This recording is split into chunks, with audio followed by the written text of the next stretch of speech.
माया जो है वो संगम युग में होती है ना। रावण तो द्वापर युग से होता है, लेकिन माया संगम युग में होती है। माया इज़ अ संगम युगी कॉन्सेप्ट, है ना। बाबा ने कभी मुरली में ये नहीं कहा द्वापर युग से माया होती है, द्वापर युग से रावण होता है, पर माया तो संगम युग में होती है ना।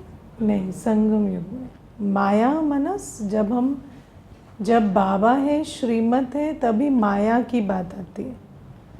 क्योंकि दुनिया में तो समझते धन माया है, लेकिन बाबा कहते धन माया नहीं है।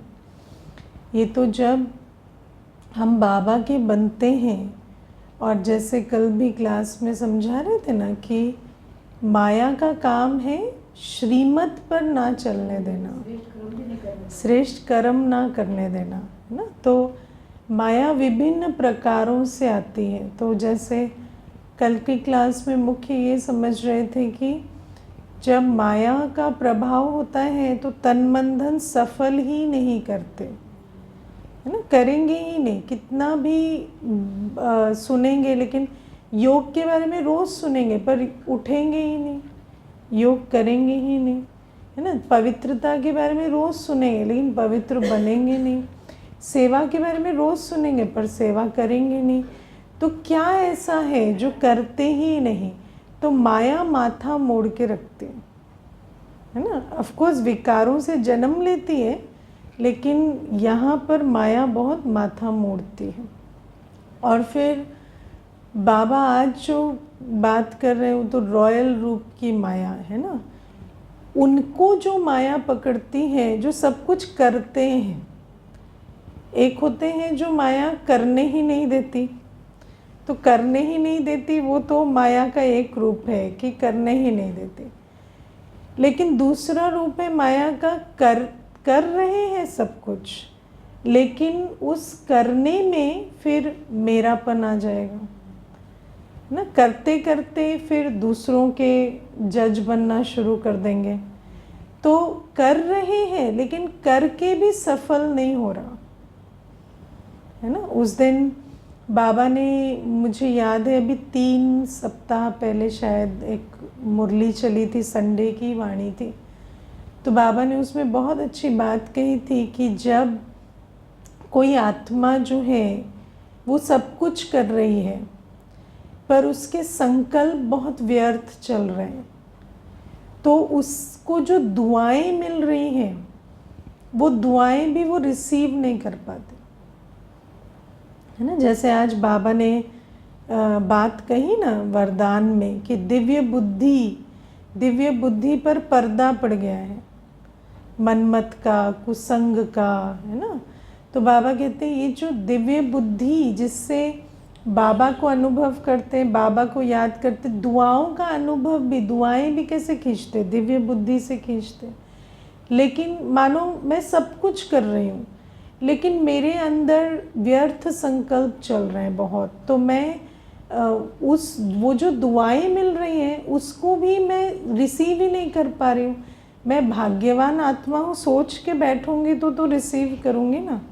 लेकिन अगर मेरे अंदर ही इतने व्यर्थ संकल्प चल रहे हैं कि सामने वाले की दुआएं तक मुझे मिल नहीं पा रही हैं, तो ये भी कितना बड़ी माया की कितनी बड़ी चाल है ना।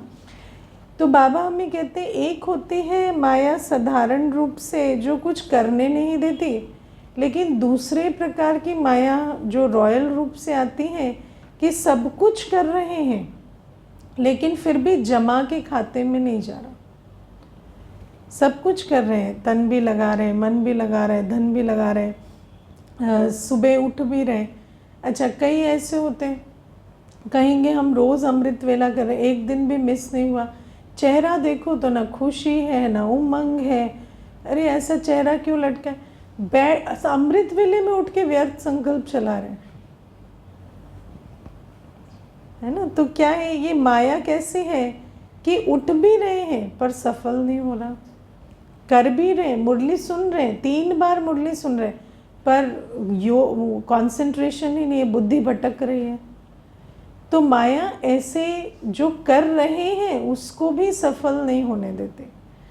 और आज तो बाबा कहते हैं कि मेरा मेरा आ गया तो सब कुछ, देखो जहाँ मेरापन है वहाँ चिंता होगी, वहाँ दुख होगा, तो फिर सेवा भी कर रहे हैं पर मेरापन आ गया तो उसकी वजह से टेंशन ज़्यादा है। जब भी देखेंगे सर पकड़ के बैठ रहेंगे, अरे ये करना है, वो करना है, इतनी जिम्मेवारी है। तो जैसे गृहस्थी परेशान रहते हैं ऐसे सेवाधारी भी परेशान रहेंगे, क्योंकि मेरा मेरा बहुत आ गया है ना। तो बाबा कहते हैं ये सारा कुछ माया कराती है।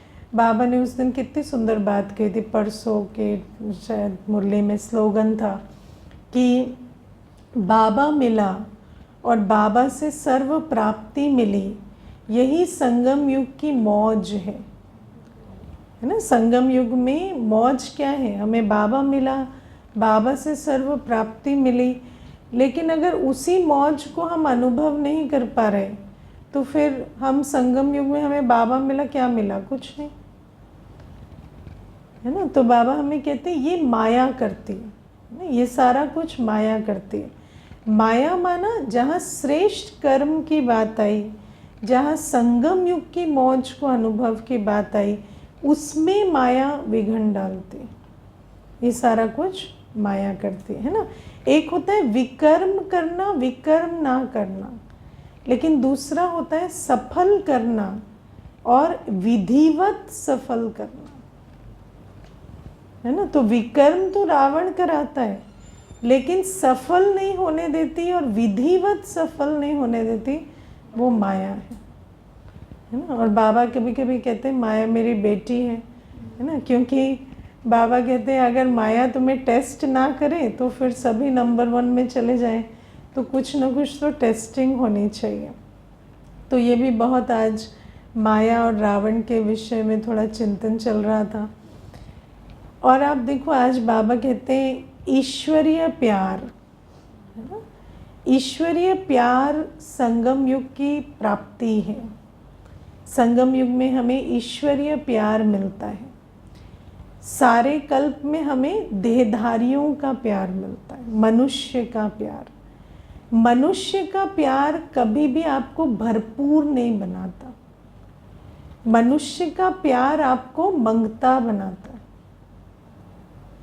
है ना। इसीलिए मनुष्य कहता है, रो रो कर कहता है मेरे मम्मी पापा बहुत प्यार करते थे पर आप नहीं करते। जब वो इतना करते थे तो मैं पेट नहीं भरा तुम्हारा, किया ना उन्होंने खूब प्यार, फिर वो प्यार से पेट क्यों नहीं भरा।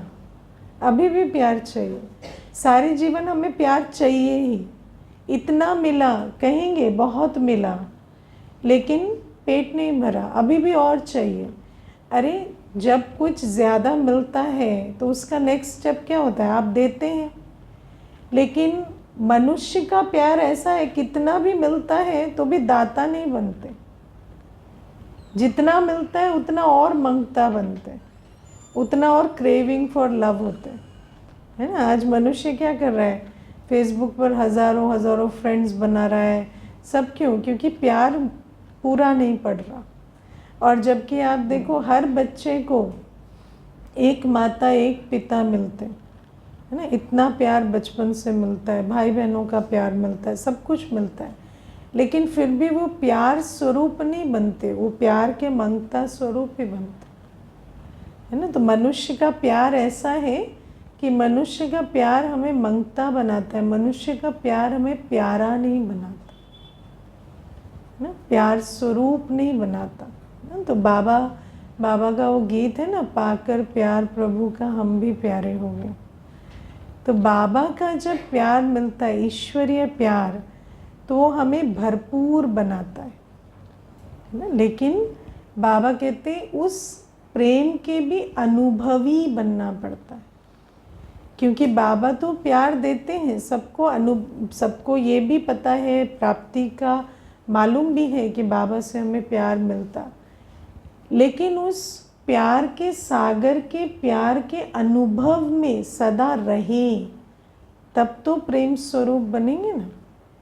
अनुभवी कैसे बनते, कल सिखाया था ना, अनुभवी बनते हैं जब उस अनुभव में स्थित होते हैं ना, मन बुद्धि से बाबा के प्यार को सदा अनुभव करें। बाबा का प्यार मिला। देखो हर बच्चा कहता है कि बाबा शांति देते हैं, बाबा प्यार देते हैं, बाबा खुशी देते हैं। ये हमें अनुभव हुआ, एक्सपेरिमेंट किया है। फिर आप भरपूर क्यों नहीं बन रहे? क्योंकि करते नहीं हैं। बाबा की याद में बैठे सदा, सदा योगी होकर रहें तो प्रेम स्वरूप, शांत स्वरूप, सुख स्वरूप रहेंगे।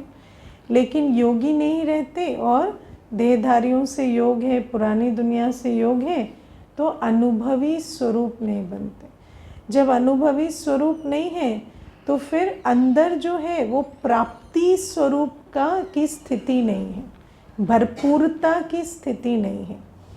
अब एक चीज़ जो हमें समझनी है, सेवा जो है, सेवा एक बाई प्रोडक्ट है प्राप्ति स्वरूप का। सेवा क्या है?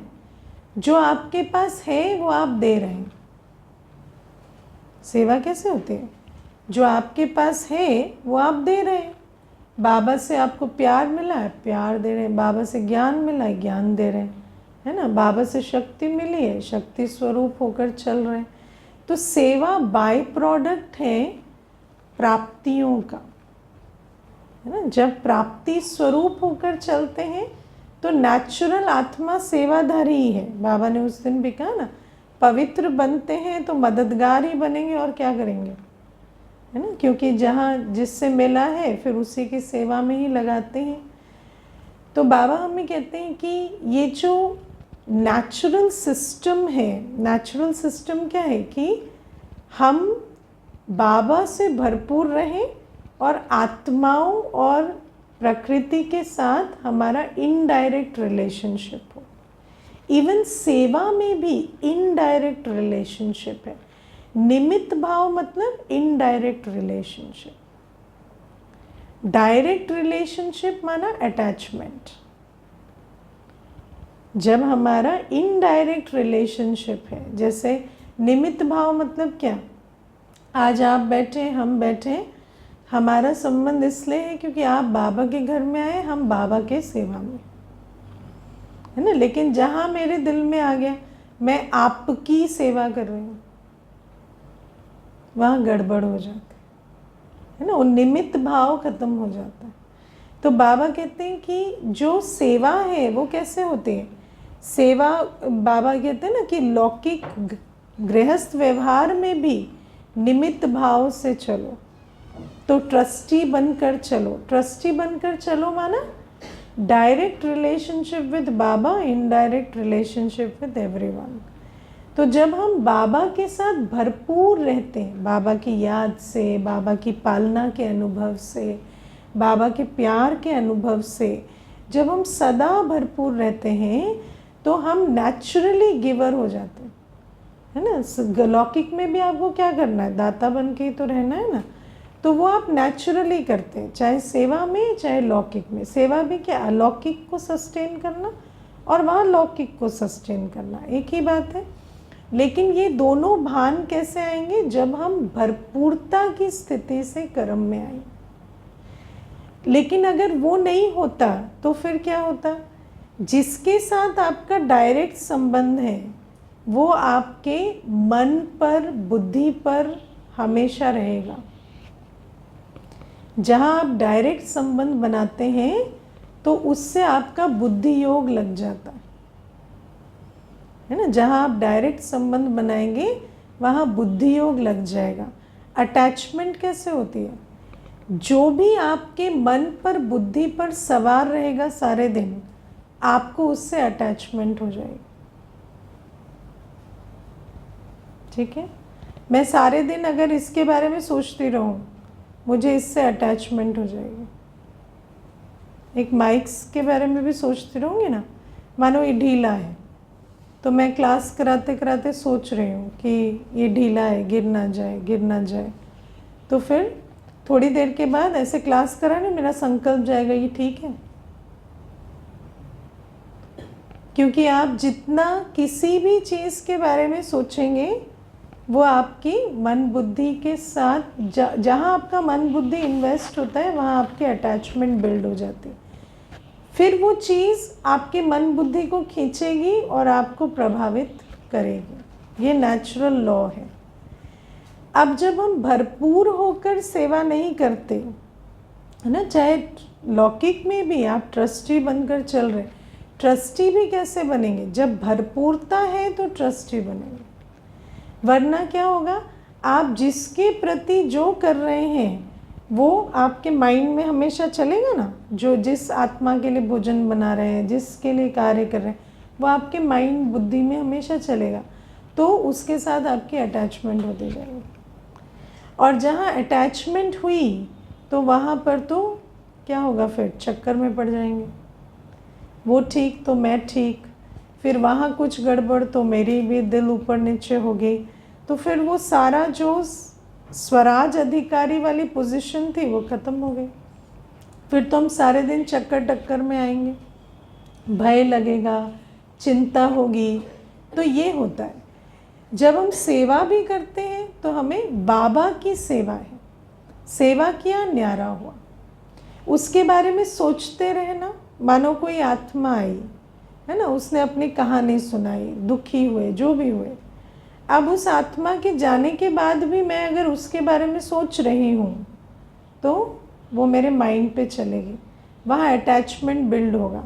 अटैचमेंट अगर बिल्ड हुआ तो फिर कल वो मैसेज उसका नहीं आया, या 2 घंटे फ़ोन नहीं आया, या कोई भी बात नहीं, तो उसकी चिंता मुझे पड़ जाएगी, है ना। लेकिन अगर मैं ही चिंता करूँगी तो फिर उसको शुभ भावना और शक्ति कौन देगा?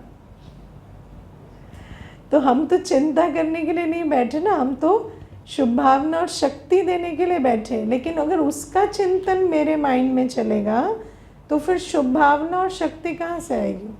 वो तो बाबा से आनी थी। तो बाबा हमें इसीलिए कहते हैं कि ये जो ईश्वरीय प्यार में लवलीन रहना पड़ेगा।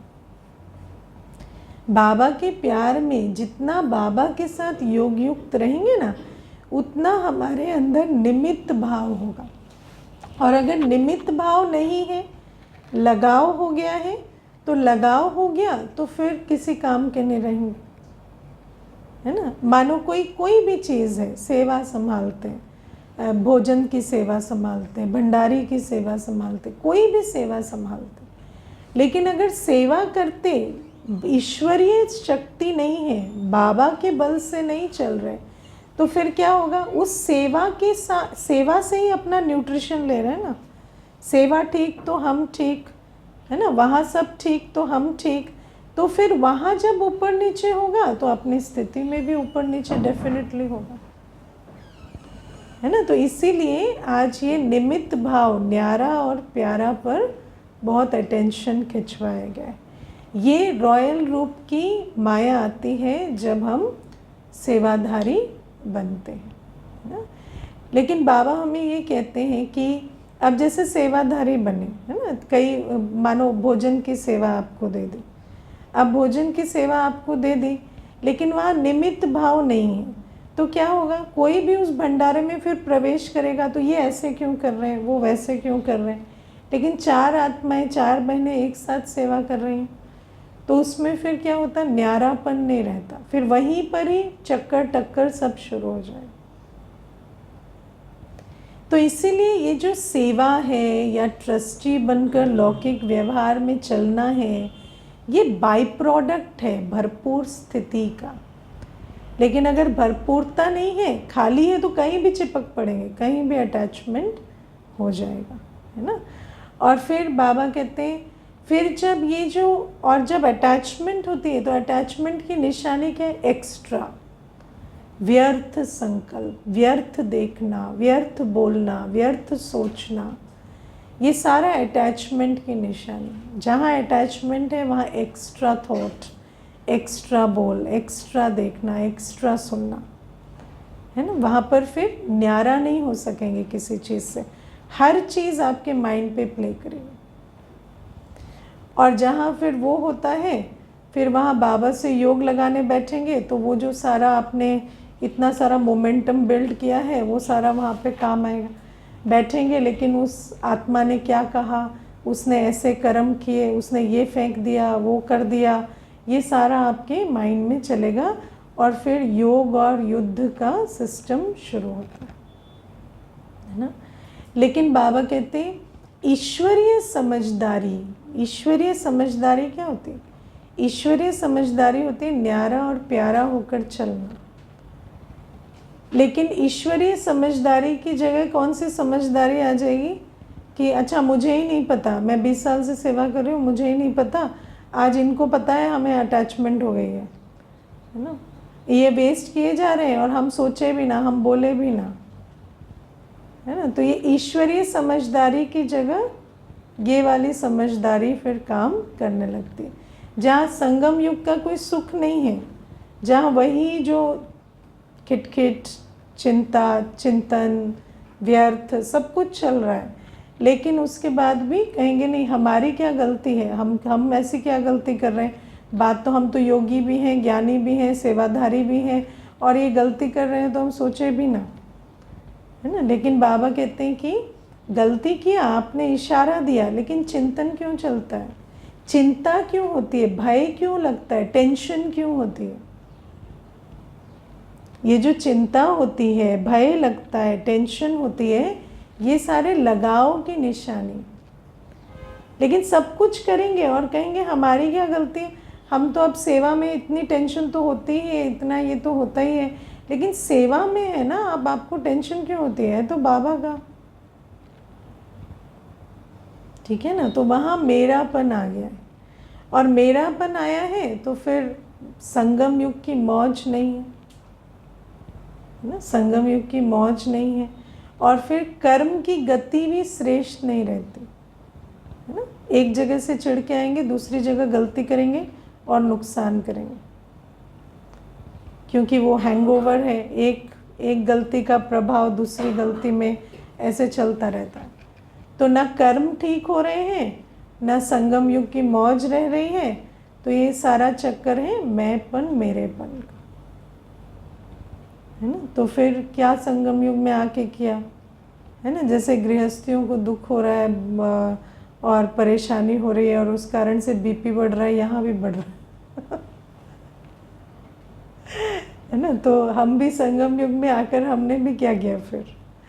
तो बाबा कहते हैं ये है रॉयल रूप की माया, है ना। माया कैसे है ना, सब कुछ किया हुआ पानी में मिला देती है ना। माया का एजेंडा एक ही है, ये कुछ भी ना, पहले तो करे ना, कर भी लिया तो इतना मैंपन इनके अंदर भर दो कि ये इनका सफल कुछ ना हो, है ना। और फिर कोई कहेगा भी ना आपको इतनी दुआएं हैं, आप मुस्कुराते नहीं हैं, क्या दुआएं, तंग करने वाले तो 4 बैठे हैं, क्या दुआएं हैं हमें, ये सारे दिन ये शांत हो तो कोई दुआएं अनुभव करे ना। तो ये क्या है, ये सारा मेरापन, और उस कारण से जितनी परेशानियां होती। तो बाबा हमें इससे सावधान करते कि जब कोई भी चीज़ है तो वो बाबा की है, चाहे लौकिक है चाहे अलौकिक है, उसमें हमें, वो हमारे लिए एक अपॉर्चुनिटी है। जब आप भरपूर हैं तो आप सेवा कर कर भाग्य बनाएं। बाबा ने हमें इतना दिया है तो हम सेवा कर कर भाग्य बनाएं। ये संगम युग का वरदान है हम बच्चों, हम उस वरदान का लाभ लें। लौकिक में भी अलौकिक में भी दोनों प्रकार से हम दाता बनकर चले हैं, है ना। वहाँ दाता बनकर चलते हैं, कर्मों के हिसाब किताब चुक्त होते हैं, यहाँ दाता बनकर चलते हैं, हमारा भाग्य जमा होता है। लेकिन हमें कहीं भी अटैच नहीं होना है, और अटैचमेंट की निशानी है चिंता, दुख, भय, ये आया माना आपको अटैचमेंट हो गई, ठीक है। चिंतन चलेगा, क्यों नहीं चलेगा, कोई काम करना है तो चिंतन तो चलेगा ना। लेकिन चिंतन चला, काम हुआ, उपराम हुआ, लेकिन वो अगर लिंगर कर रहा है माइंड में तो वहाँ अटैचमेंट। जो चीज़ जिस समय है उसको आपने किया, ख़त्म किया, गए ना। सामने कोई रो रहा है तो उस समय ऐसे न्यारे होकर थोड़ी बैठेंगे, जाके उसको कंफर्ट भी करेंगे, उसको ये भी कहेंगे नहीं बाबा है, क्यों ऐसे चिंता करते हो, ऐसी कोई बात नहीं है, सब ठीक होगा। लेकिन जैसे ही वो गया तो फिर उसके बारे में चिंता करना, वर्णन करना, है ना, दूसरे को भी जाके बताना, देखो दुख कितना बढ़ गया है, अभी देखो उसको कितनी परेशानी थी। तो फिर अपने अंदर भी जैसे उद्गार आ रहे हैं, ये सब क्या है? ये सब देह अभिमान है ना। बाबा के लिए कोई चीज़ बनाते हैं, कोई चीज़ करते हैं, सब कुछ है। ईश्वरीय सेवा में कंस्ट्रक्शन भी होते हैं, खरीदारी भी होती है, सब कुछ होती है। पर कोई चीज़ खरीद कर लाए, सेंटर के लिए भी लाए, लेकिन फिर बाद में चले कितनी सुंदर थी ना, कितने अच्छे रेट में मिल गई ना, कितना अच्छा हुआ ना, है ना। फिर कल उस चीज़ को उठाकर कहीं और रख दिया है और दूसरी चीज़ को वहाँ रख दिया। इतनी सुंदर लेकर आए थे, पता नहीं क्यों उसको उठा के वहाँ रख दिया, है ना। फिर वहाँ जा जा के उसको देखते रहेंगे। तो ये क्या है? ये सारा अटैचमेंट हो गया है ना। कोई चीज़ जब सेवा होती है, सेवा में हर प्रकार की सेवा होती है, लेकिन सेवा किया, न्यारा हुआ, है ना। बाबा को स्थान भी चाहिए, बाबा को सामान भी चाहिए, बाबा को सब कुछ चाहिए, सेवा में क्या नहीं चाहिए, लेकिन हर चीज़ किया और न्यारा हुआ। इसको कहेंगे कि हाँ, निमित्त बनकर सेवा किया, है ना। निमित्त भाव मतलब ये नहीं होता हमें क्या मतलब है, हम तो दरी पे बैठ जाएंगे, हम तो ये कुर्सी खरीदने की क्या ज़रूरत है, ये खरीदने की क्या ज़रूरत है, वो नहीं, है ना। क्यों दरी में बैठेंगे, कुर्सी क्यों नहीं खरीदेंगे खरीदो, है ना। वैसे भी क्या करेंगे धन का, वैसे भी तो इधर उधर वेस्ट ही होगा ना, तो क्यों नहीं कोई चीज़ खरीदी जाएगी, क्यों नहीं बनाई जाएगी। ईश्वरीय सेवा में तो जितना सफल होगा उतना अच्छा, लेकिन सफल किया, न्यारा हुआ। तो इसको कहते हैं न्यारा और प्यारा होकर चलना। तो और कई बार बाबा जो कहते हैं अति न्यारा, अति न्यारा मतलब मुझे क्या मतलब है, मुझे क्या करना है ना। आप करो, आप करो, आप करो, आप करो, माना आपको संगम युग में भाग्य नहीं बनाना है क्या, आपको भी तो बनाना है। तो अति न्यारा होके बैठ जाएंगे, है ना। या फिर अति प्यारा, हर चीज़ में संकल्प चल रहे, सोते संकल्प चल रहे, उठते संकल्प चल रहे, वो अति प्यारा हो जाता है। एंड अति इज़ नॉट गुड, अति किसी चीज़ की भी अच्छी नहीं। तो न्यारा और प्यारे का बैलेंस, है ना। जो बाबा के प्यार में जो करना है, बाबा ने इतना प्यार से भरपूर किया है, तो जो करना है वो करना भी है और फिर न्यारा भी हो जाना है, उसमें लगाव भी नहीं होना चाहिए, है ना। फिर चेक कैसे हो कि हम न्यारे प्यारे हैं या हम लगाव की माया में फंसे हुए हैं, है ना। तो मान लो आपको कोई ब्लेम कर देता है कभी, आपके अंदर तो मेरापन आ गया है, मान लो मैंने ही कह दिया आपके अंदर तो मेरापन है ना। तो आप क्या करोगे, मुझे कैसे प्रूफ दोगे कि मेरे अंदर मेरापन नहीं है? छोड़ दोगे उस चीज़ को। मैंने कहा आपके अंदर मेरापन आया है तो भोग की थाली लेके जा रहे हो, उसको वहीं छोड़ दो। नहीं है मेरे अंदर मेरापन, मुझे कुछ नहीं करना है, मुझे जाना है। उस समय अपने को चेक करना, मुझे बुरा लगा, मुझे क्रोध आया, मुझे भय लगा, मुझे ये लगा कि आज ये मुझसे छीन लेंगे क्योंकि इनको लग रहा है मेरे अंदर मेरापन आ गया है। अगर भय लगा तो है मेरापन,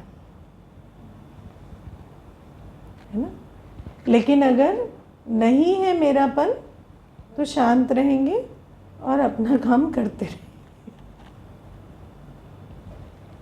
ठीक है। तो मेरापन को प्रूव करने के लिए ये भी नहीं करना होता कि किसी ने आपको कहा तो आप वहाँ रिएक्शन देने लगो या छोड़ छाड़ के चले जाओ कि प्रूव करने के लिए कि मेरे अंदर मेरापन नहीं है ना। वो भी मेरापन नहीं है का प्रूफ नहीं, वो भी देह अभिमान है। और कई बार व्यक्ति जानबूझ के भी आपके देह अभिमान को ठेस पहुंचाएगा क्योंकि उसको आपको उस सेवा से हटा देना है, समझे। तो ऐसे नहीं कि कोई चाल चले और आप उसमें फंस जाओ, है ना। तो मेरापन मतलब आपको लगाव है तो आपको दुख होगा, भय होगा, पीड़ा होगी।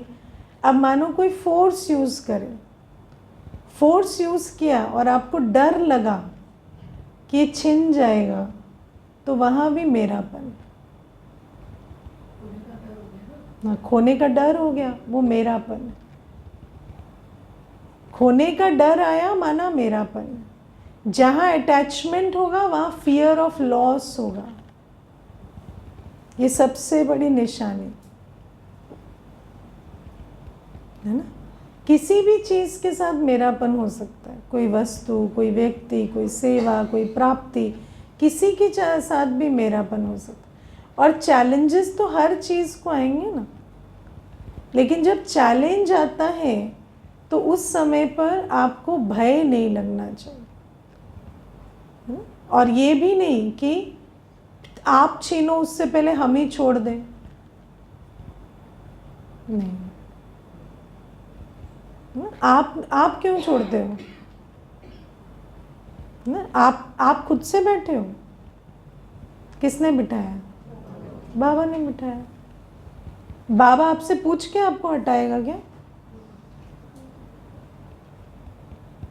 अगर हमारे कर्म ठीक नहीं होंगे, बाबा हमें कैसे खत्म कर देगा पता भी नहीं चलेगा। तो उसमें भी मेरापन नहीं लाना, कोई भय नहीं, कोई असुरक्षा की भावना नहीं, है ना। जो होगा ड्रामा में मुझे मंजूर है ना। ड्रामा में जो होगा, ड्रामा में कल, है ना, हम रहे ना रहे हमें मंजूर, लेकिन कॉन्शियसली किसी भी गलत डिसीजन को नहीं लेना। कोई ईगो पे वार करे तो आप छोड़ छाड़ के चल पड़ो, ये भी देह अभिमान है। ये आपने किया, ये परिस्थिति ने नहीं किया, ये आपने किया, ये आपने चॉइस ली। अपने होशो हवास में कोई ऐसा श्रीमत के विपरीत डिसीजन नहीं लेना। आप अपना करो। बाबा ने बिठाया है, बाबा को नहीं ठीक लगेगा तो उठा देगा। डर की, भय की, अपमानित होने की फीलिंग की क्या बात है? कुछ नहीं। जिसने बिठाया है उसको उठाना होगा, उठा देगा। और उसमें कोई घबराहट नहीं होनी चाहिए। अगर कोई, लेकिन बाबा कहते हैं अगर कोई चीज़ की वजह से हमें चिंता पड़ गई है तो उस चीज़ को छोड़ देना बेटर। अगर हमारा सुख चैन छिन गया है, कोई बात को चैलेंज आई और हमारी स्थिति ही खराब हो गई है, हमें टेंशन होने लगी है, डर लगने लगा है, हमारे अंदर व्यर्थ चिंतन चलने लगा है, तो उसको छोड़ देना बेटर,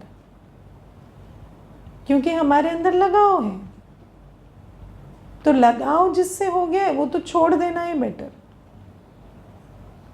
लेकिन अगर आपकी स्थिति ठीक है तो किसी के कहने पे भी कोई चीज़ छोड़नी नहीं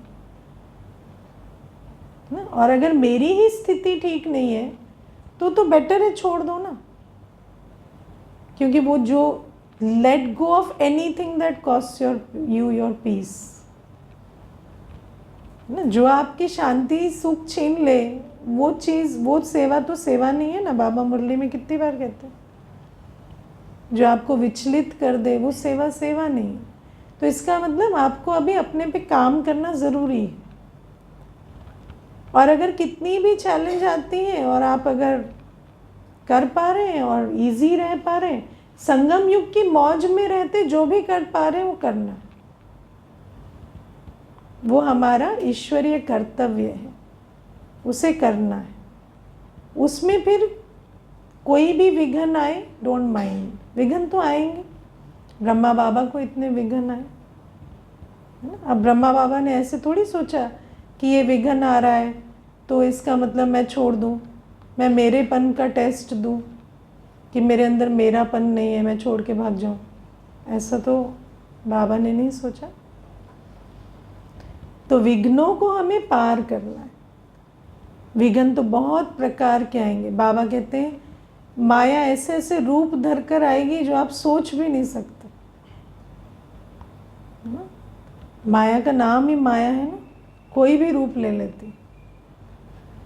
तो ऐसे ऐसे रूप धर कर आती है कि पता ही नहीं चलता ऐसे भी माया आ सकती है। लेकिन माया अनेक प्रकार से आएगी। उन सारी परिस्थितियों में अपने आप को चेक करो, मेरी अवस्था कैसी है? क्या मेरी खुशी खो गई? क्या मुझे अमृत वेले उस बात का चिंतन चलने लगा है? क्या मेरे अंदर भय आ गया है? क्या मुझे कोई कष्ट हो रहा है? अपमान की फीलिंग हो रही है? अपमान की फीलिंग क्यों होगी? स्वमान में है ना। हमें किसी ने सम्मान, किसी के सम्मान के आधार से थोड़ी चल रहे हैं जो अपमानित फील हो, है ना। जो जो देता है वो ले सकता है। अगर किसी के सम्मान के आधार से आप चल रहे हैं तो वो आपको अपमानित भी फील करा सकता है।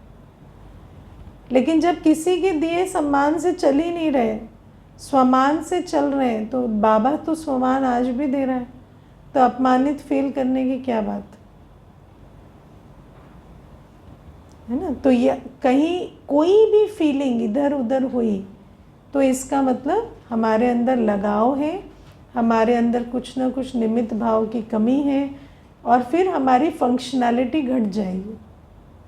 फिर जब तक परिस्थिति ठीक थी तब तक तो जो लगन थी, उमंग था, खुशी थी, वो अलग थी। लेकिन अब परिस्थिति आई है तो ना लगन, ना खुशी, ना उमंग, कुछ नहीं होगा। अमृत वेला सो रहे हैं, दिनचर्या बिगड़ रहे, ये सब शुरू हो जाएगा। तो बाबा कहते हैं उसको चेक करो, वो है मेरेपन की निशानी। मेरापन ये नहीं होता किसी ने कहा आपके अंदर मेरापन आ गया है और हम कहें नहीं नहीं मैं प्रूव करके दिखाऊंगा आपको मेरे अंदर मेरापन नहीं है। क्यों देना है किसी को प्रूफ? ना, मनुष्य जो चाहे सोचे, जिसका जो मन करे वो सोचे। You are welcome to your opinion. हाँ, यू कैन नॉट प्रूव। और क्यों प्रूव करना है किसी को? आपका लेना देना बाबा से है, बाबा चला रहा, समझे। लेकिन जहाँ अपने को कष्ट हुआ, दुख हुआ, भय लगा, माना मेरापन, फिर उस बात को छोड़ देने में बेहतरी है। फिर वहाँ पर बाबा को गुहार लगाने लगे। बाबा ने आज कहा ना, बैठ के मुझे बता रहे हैं, हाँ आप मुझे अधिकार नहीं दिलाएंगे, आप मेरे साथ ऐसे करेंगे, आप मेरे साथ ऐसे होने देंगे, बाबा आपके घर में न्याय नहीं है क्या? हाँ, तो ये क्या है? हाँ, माना आप बहुत तकलीफ में आ गए। हाँ, लेकिन अगर बाबा के पास बैठे और धन्यवाद नहीं निकल रहा तो इसका मतलब बहुत लगाव में चल रहा है। हाँ, बाबा के पास बैठे तो सिर्फ शुक्रिया बाबा आना चाहिए, है ना। क्योंकि बाकी तो सब कुछ बाय प्रोडक्ट है नहीं है क्या फ़र्क पड़ता है ना। है तो है, चैलेंज है तो ठीक है, देख लेंगे चैलेंज का भी कहाँ तक क्या है। जो ड्रामा में है ठीक है, उसमें तो फुल स्टॉप लगा के चलते हैं ना। तो उसमें फिर बाबा के पास जब बैठते हैं तो सिर्फ शुक्रिया बाबा, क्योंकि बाबा ने इतना भरपूर किया है कि आज और किसी बात से दुखी नहीं होते। बाबा के पास बैठ के यदि व्यक्ति और वस्तु के बारे में बात करनी पड़ रही है तो माना हमें बाबा से प्यार नहीं, हमें उस व्यक्ति या वस्तु से ज़्यादा प्यार हो गया है ना। तो बाबा के पास जब बैठते हैं तो सिर्फ बाबा और मैं। वैसे भी दुनिया में भी किसी से प्यार होता है तो कहते हैं अभी और किसी की बात मत करो, अभी बस हमारे साथ बैठो, है ना। तो बाबा कहते हैं मेरे साथ बैठे हैं तो मेरी बात करो, मेरे साथ बैठो, है ना। शक्ति भरो, स्नेह लो, स्नेह दो, है ना, हर चीज़ करो, बाकी सारी बातें साइड में। और बाबा को ही सुनाने लगे। कोई पूछे हाल कैसा, क्या कहें, आजकल तो बेहाल चल रहा है, आजकल तो ये हो रहा है, वो हो रहा है ना। तो वो फिर लगाव वाली स्थिति है, उसमें बहुत दुख है ना। तो लगाव को पहचानना, ऐसे नहीं कोई आपकी देहाभिमान को ठेस पहुंचा दे तो आपको लगे कि मुझे लगाव, ठीक है, वो भी ठीक ही है, क्योंकि देहाभिमान है तो भी निकल ही जाना चाहिए, है ना। लगाव नहीं है, देहाभिमान है तो लगाव भी होगा ही, है ना। तो ये जो बात है, जहाँ खिलाए जो बिठाए, जैसी ड्रामा की सीन हो वैसे एक्सेप्ट करेंगे। कोई मनुष्य हमें खिलाता बिठाता नहीं, है ना। बाबा हमें जहाँ बिठाए, जहाँ खिलाए, जैसे चलाए वैसे हमें चलना है ना। बाबा ने यहाँ बिठाया तो बाबा के लिए यहाँ बैठे, बाबा कहीं और बिठाएगा तो वहाँ भी बैठ जाएंगे, है ना। तो इसको हमें समझ कर चलना होता है। और फिर बाबा कहते हैं माया का और एक बड़ा रूप, कि माया हमें दूसरे का जज और अपना वकील बना देती है। और दूसरे का चिंतन क्या है? पतन की जड़, पर चिंतन पतन की जड़, है ना। मैं राइट वो रॉन्ग, मैं राइट वो रॉन्ग, मैं राइट वो रॉन्ग करते करते सारे दिन आपके बुद्धि में कौन बैठा हुआ है? वो रॉन्ग, है ना। और उसके बारे में सोचते सोचते अपनी अवस्था, अपने कर्म सब बिगड़ चुके, क्योंकि जो मन में चलेगा वही कर्म में आएगा। लो वाइब्रेशन थॉट तो लो वाइब्रेशन कर्म होंगे, है ना। और राइट करते करते, है ना, दूसरे दुनिया में क्या होता है, दो बिजनेसमैन होते हैं ना सामने सामने, तो दूसरे के धंधे के बारे में सोचते सोचते अपने ग्राहक को भी अटेंड नहीं किया, वहाँ कौन आया उसको देखने में बिजी। मैंने लिटरली ये देखा है, क्योंकि बिजनेस देखा है बचपन में। तो जैसे बैठे होंगे ना तो दूसरे की दुकान में झांक रहे, वहाँ कौन आया, कितने कस्टमर आए, क्या कर रहा है, वो खरीद रहा है या नहीं खरीद रहा है, वो भी यहाँ से नोटिस कर रहे हैं। और अपने यहाँ जो आया ना, हाँ बैठो, उसको बिठा रखा है और वहाँ देखने में बिजी है ना। फिर ये वहाँ जाता है तो उसको देखते हैं, ये यहाँ बैठा है इसको देखा नहीं, ये वहाँ जाके बैठ जाता है तो उसको वहाँ देख रहे हैं। फिर मैंने लिटरली ये जो सीन मैं आपको वर्णन कर रही हूँ ना, ये मेरा देखा हुआ सीन है। मनुष्य ऐसी बुद्धि हो जाती है उसकी, है ना, कि दूसरे को देखने में इतना बिजी है कि अपना पता ही नहीं चलता। और ये सब शुरू कहाँ से होता है? सब मेरापन, राइट रॉन्ग, वो गलत मैं सही, इसी से शुरू होता है। सारे दिन आप उसका चिंतन कर रहे हैं, उसको चिंतन करें। आप ब्राह्मण हैं, आप जिसका चिंतन करेंगे वो बढ़ेगा, उसकी ग्रोथ होगी। कितनी खूबसूरत बात है ना। आप ब्राह्मण हैं, आप जिसका चिंतन करेंगे उसकी ग्रोथ होगी, ठीक है ना। तो आप ही उसको ग्रोथ दे रहे हैं ना, भले रॉन्ग करके भी। लेकिन बताए ना, बुद्धि तो वो समझती नहीं है ना हाँ तो कुछ समझती नहीं। आप उसकी ग्रोथ को देख रहे हो, उसकी ग्रोथ बढ़ रही है। तो बाबा कहते हैं अपना जज बनो, अपने आप को देखो ना, मुझे क्या बदलना है, मुझे क्या करना है, दूसरे ने क्या किया नहीं किया, आपको उसको स्वर्ग भेजना है क्या? आप क्यों पड़े हो उसकी कर्म कहानी में? लगता है स्वर्ग भेज के ही मानेंगे उसको, है ना। क्यों उसकी कर्म कहानी में जाते हो, है ना। कितनी आत्माएं हैं सृष्टि में, सब अपना अपना पार्ट बजा रहे हैं, वो भी बजा रहा है, आप उसमें क्यों जाते, है ना। और आप तो उस आत्मा के करने या कहने से नहीं चल रहे। आपका भाग्य उसका भाग्य कैसे जुड़ा हुआ है? नहीं है। बाबा ने हमें बताया है, ड्रामा में एक सेकंड ना मिले दूसरे से, एक का पार्ट ना मिले दूसरे से। इसका मतलब क्या है? आपके पार्ट का दूसरे के पार्ट से कोई कनेक्शन नहीं है, आपके पिछले सेकंड का आपके इस सेकंड से कोई कनेक्शन नहीं है। लेकिन हम ये दो बात नहीं धारण करते। हमें लगता है अगर पास्ट ऐसा था तो फ्यूचर भी हो जाएगा। पास्ट को फ्यूचर से कनेक्ट करना दूसरे के पार्ट से अपने पार्ट को कनेक्ट करना ये माया कराती है। वो ऐसा करेंगे तो ऐसा हो जाएगा, उसके पार्ट का आपके पार्ट का कोई कनेक्शन ही नहीं है। वो कुछ भी करेंगे आपके साथ वो होगा जो आप करते हैं। लेकिन अगर आप ये छोटी सी बात नहीं समझते तो आप हमेशा उसका चिंतन कर रहे हैं, उसका चिंतन कर रहे हैं, तो ऑब्वियसली है ना, वो जो कर रहा है वो आपके जीवन में होगा। लेकिन ये जो हो रहा है ये माया के कारण हो रहा है।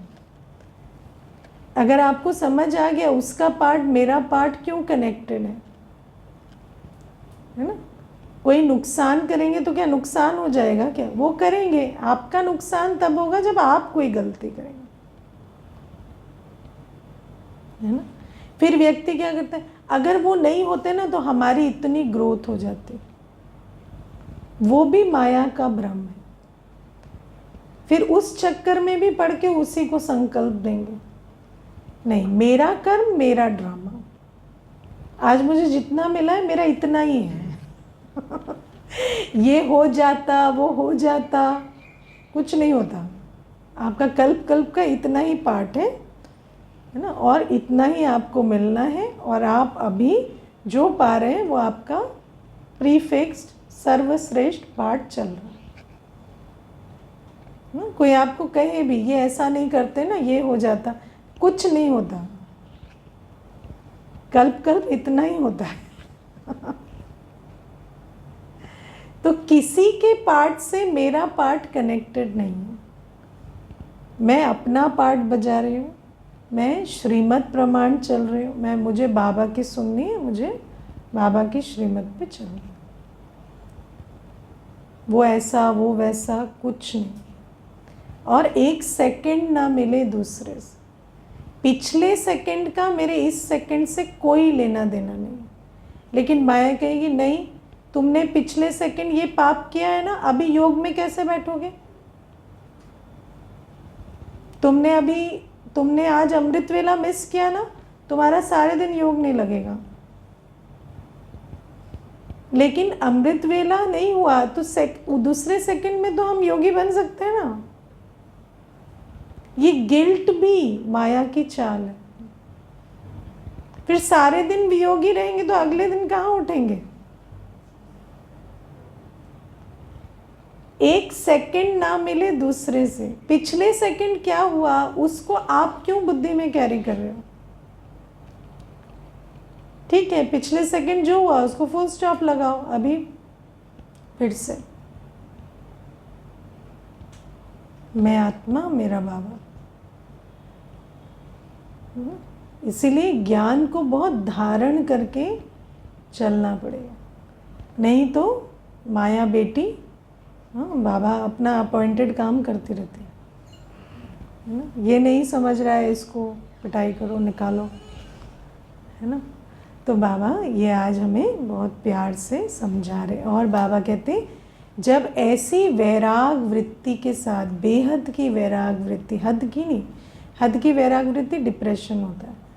बेहद की वैराग वृत्ति माना सब कुछ करे, fully involve and fully detached.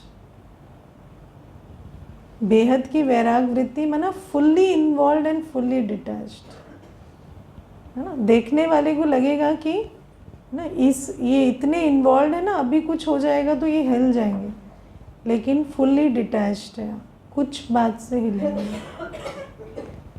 तो ऐसी वैराग वृत्ति अगर हो बेहद की, तो बाबा कहते बहुत सेवा की ग्रोथ होगी और प्रत्यक्षता होगी। क्योंकि क्या होता है, जैसे ही चैलेंज आते हैं, अगर लगाव है तो फिर जितना पॉजिटिव संकल्प चल रहे थे उतने ही नेगेटिव भी चलने लगते, उससे ज़्यादा चलने लगते। तो वही आत्मा जो स्थापना का कार्य करे वही माया का काम भी करने लगती है ना। वही जो बाबा से योग लगा कर चल रहे थे उनका माया से भी योग पूरा लग जाता है। तो इसीलिए तो ऊपर नीचे हो रहे हैं, तो सीढ़ी चढ़ेंगे कैसे? तो इसीलिए बाबा कहते हैं जो प्रत्यक्षता होनी चाहिए वो नहीं हो रही। लेकिन मूल को मत भूलना, मूल फाउंडेशन है कि जब बाबा के साथ प्यार की अनुभूति होगी, उस अनुभव में खोए रहेंगे, सर्व प्राप्ति स्वरूप होकर सेवा में चलेंगे, तभी बेहद की वैराग वृत्ति होगी। क्योंकि अगर राग वहाँ नहीं है तो यहाँ से वैराग नहीं होगा, कहीं तो अटैच होंगे।